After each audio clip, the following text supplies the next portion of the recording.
자, 이제 우리 수업의 마지막 관문입니다. 이번 시간에 우리가 살펴볼 것은 두 가지입니다. 자, 바로 인터넷과 데이터베이스의 관계입니다. 정보의 바다라고 할 수 있는 이 인터넷 위에서 데이터베이스가 동작하게 되면 굉장히 파워풀한 효과를 낼 수가 있어요. MySQL은 내부적으로 인터넷을 활용할 수 있도록 고안된 시스템이에요. 자, 살펴보시죠. 자, 우리 수업에서 자주 보셨던 그림입니다. 이 중에서 제가 자세하게 설명하지 않고 구렁이가 담 넘어가듯이 얼버무리면서 쓱 지나갔던 부분이 있습니다. 바로 데이터베이스 서버에서 저 서버라는 말의 의미를 제가 정확하게 짚어드리지 않았거든요. 저 서버라는 말의 의미가 무엇인가를 이제 본격적으로 살펴보면서 데이터베이스의 어떤 잠재력을 끌어올려 봅시다. 자, 그 얘기를 하기 위해서는 이제 잠깐 우리 데이터베이스를 떠나서 인터넷 자체에 대한 얘기를 해봐야 됩니다. 자, 이 얘기가 꽤나 좀 까다로울 수가 있기 때문에 저는 천천히 얘기를 좀 해보겠습니다. 자, 질문입니다.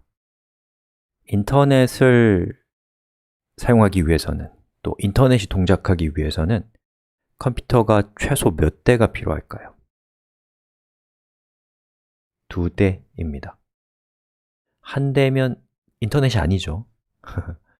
그리고 3대면 본질적이지 않아요.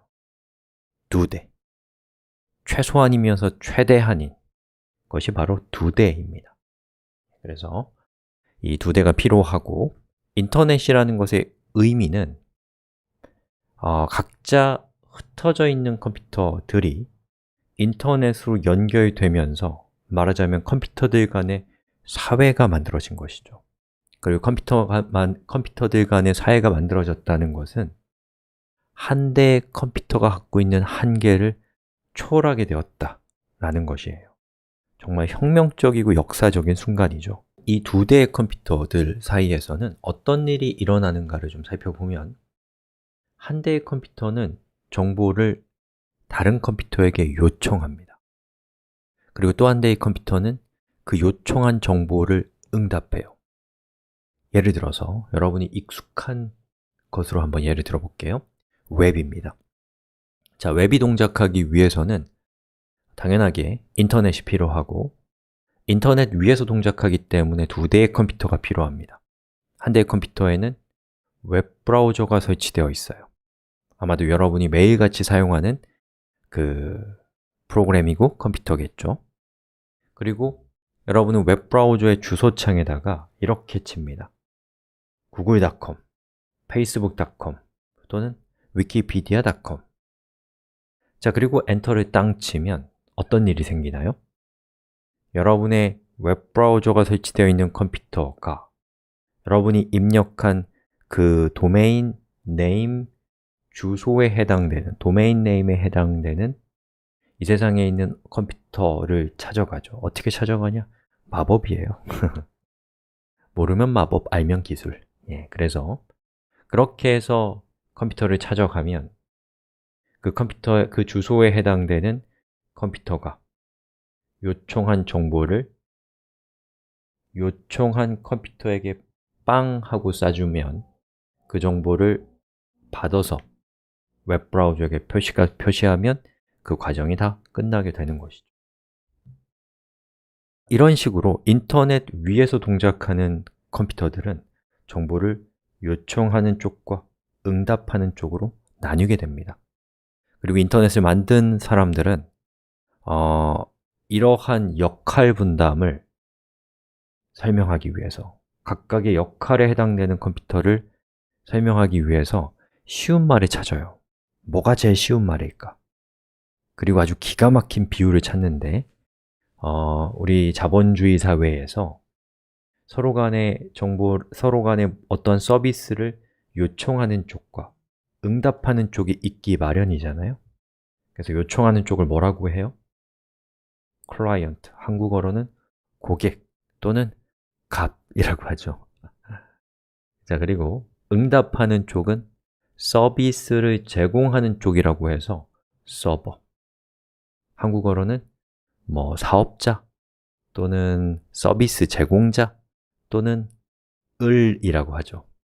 즉, 인터넷이라는 것은 갑과 을에 해당되는 컴퓨터가 서로 정보를 요청하고 응답하면서 동작하는 시스템입니다.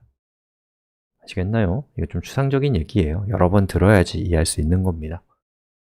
자, 그리고 클라이언트 컴퓨터는 그 서버 컴퓨터에게 정보를 요청하는데 이 관계가 웹이라면 정보를 요청하는 컴퓨터에 설치되어 있는 프로그램은 웹 브라우저잖아요. 그걸 다른 말로는 웹 클라이언트라고도 할 수 있어요. 근데 그냥 역사적인 이유로 웹 브라우저라고 하는 것뿐입니다. 자, 그리고 응답하는 서버 컴퓨터에 설치되어 있는 웹을 위한 프로그램을 뭐라고 하냐면 웹 서버라고 하는 겁니다. 만약에 여러분이 게임을 만들었다. 그럼 사용자의 컴퓨터에 설치되어 있는 프로그램을 게임 클라이언트, 게임 회사의 컴퓨터에 게임 회사의 서버에 설치되어 있는 프로그램을 뭐라고 하냐면 게임 서버, 또 채팅을 한다면 채팅 클라이언트, 채팅 서버 이렇게 되는 것이죠. 그래서 이 클라이언트와 서버라는 것은 인터넷을 이해하는 핵심적인 열쇠라고 할 수가 있습니다. 자, 우리가 MySQL을 설치하면 MySQL은 두 개의 프로그램을 동시에 설치해 줍니다. 하나는 뭐냐? 데이터베이스 클라이언트고 또 하나는 데이터베이스 서버입니다. 그리고 데이터베이스 서버에는 실제로 데이터가 저장이 되고 그리고 데이터베이스 클라이언트를 통해서 여러분은 데이터베이스 서버에 접속할 수 있어요. 그러면 여러분이 지금까지 데이터베이스를 계속해서 다뤄왔는데 우리가 데이터베이스를 다룰 때 그냥 데이터베이스 서버를 직접 다룬 것인 것처럼 보이실 수 있겠지만 사실은 우리는 데이터베이스 서버를 직접 다룰 수 없습니다. 데이터베이스 서버는 반드시 어떠한 형태로건 데이터베이스 클라이언트를 사용해야 돼요. 자, 그럼 우리가 사용한 데이터베이스 클라이언트가 무엇이었냐면 이겁니다. MySQL 이라고 했을 때 실행되는 명령어 기반의 프로그램이었어요. -u -p 그러면 이 프로그램이 실행하면 여기에 뭐라고 써 있나요? Welcome to the MySQL Monitor라고 써 있습니다. 이 MySQL 모니터가 데이터베이스 클라이언트 중에 하나였던 것이고 우리가 MySQL을 설치하면 MySQL을 만든 사람들이 MySQL 서버에 접속할 수 있도록 기본적으로 번들로서 제공하는 기본 클라이언트가 바로 MySQL 모니터였던 겁니다. 그리고 MySQL 모니터는 명령어를 통해서 데이터베이스 서버를 제어하는 프로그램이었던 것이고요. 알듯말듯하죠? 우리 이번 설명 끝나고 나서 제가 데이터베이스 클라이언트 중에 하나인 MySQL 워크벤치라는 걸 설치해서 사용하는 모습을 보여드릴 거예요. 그럼 여러분은 데이터베이스 클라이언트 두 가지를 사용하게 되는데 지금까지 우리가 사용해왔던 MySQL 모니터이고요. 또 하나는 지금 여러분이 보고 계신 MySQL 워크벤치라는 프로그램입니다. 그래서 이 프로그램을 사용하면 보시는 것처럼 GUI 환경에서, 그래피컬한 환경에서 마치 엑셀을 다루듯이 데이터베이스를 다룰 수가 있어요. 여기서 제가 더블 클릭해서 여기다가 오라클을 대문자로 이렇게 직접 수정할 수 있잖아요.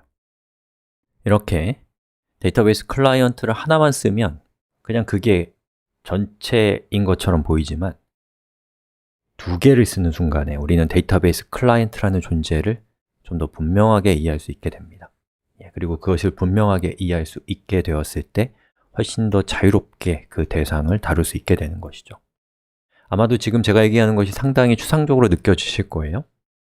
그래서 제가 그냥 잡담으로 폰노이만이라는 컴퓨터를 만든 그 엔지니어 겸 과학자가 하신 말씀이 생각이 나요. 폰노이만이 수학 천재였는데 그분한테 어떻게 그렇게 수학을 잘하냐 라고 물어보니까 그분이 굉장히 인상적인 말을 하셨어요. 여러분의 수학은 이해하는 것이 아니라 익숙해지는 것이라네 라는 아주 멋진 말을 하셨거든요. 저는 이게 되게 의미심장한 말이라고 생각해요.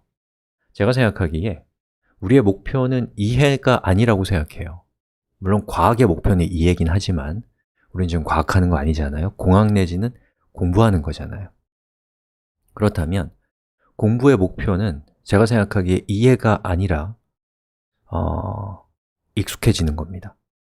그리고 그 익숙해지는 것을 위한 여러 가지 방법 중에 하나가 이해이고 암기라고 생각해요. 그래서 여러분이 웹브라우저 어때요? 이거 추상적으로 느껴지시나요? 그렇지 않죠.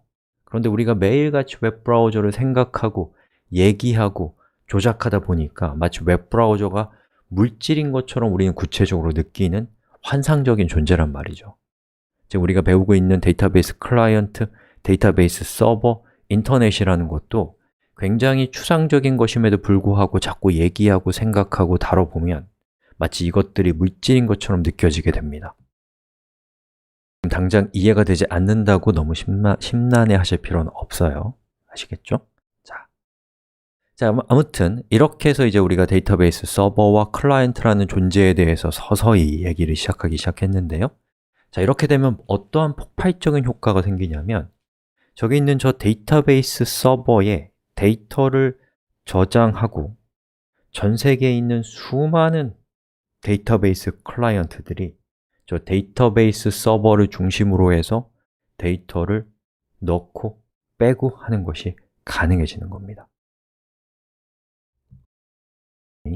웹이나 앱과 같은 UI를 사용하지 않고도 지금 우리가 사용해왔던 MySQL 모니터나 또는 다음 시간에 살펴볼 MySQL 워크벤치와 같은 프로그램을 통해서 전 세계에 있는 수많은 사람들이 하나의 데이터베이스 서버를 이용해서 여러 가지 정보를 서로 주고받고 정보를 관리하고 하는 것을 가능하게 한다는 것이죠.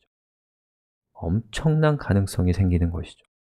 자, 그러면 우리 다음 시간에 데이터베이스 클라이언트 중에 하나인 MySQL 워크벤치를 사용해 보는 걸 통해서 클라이언트와 서버라는 것을 좀 더 분명하게 구분해 보고 그리고 데이터베이스 서버를 전 세계에 있는 수많은 컴퓨터들이 접속할 수 있도록 한번 해보도록 하겠습니다.